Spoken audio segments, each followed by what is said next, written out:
একটি স্ট্যান্ডার্ড চৌকাঠ তৈরিতে কত সিএফটি কাঠ প্রয়োজন?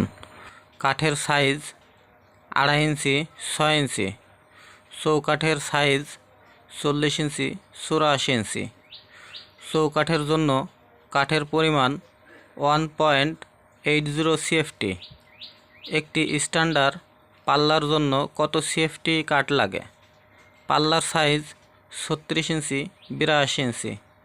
পাল্লার জন্য কাঠের পরিমাণ 2.60 সিএফটি। একটি ক্যাটডোর ফ্রেম তৈরিতে কত সিএফটি কাঠ লাগে? একটি ক্যাটডোর ফ্রেম তৈরিতে 0.5 সিএফটি সর্বোচ্চ কাঠ লাগে। একটি ক্যাটডোর পাল্লার জন্য কত সিএফটি কাঠ লাগে? একটি ক্যাটডোর পাল্লার জন্য 0.5 সিএফটি কাঠ প্রয়োজন।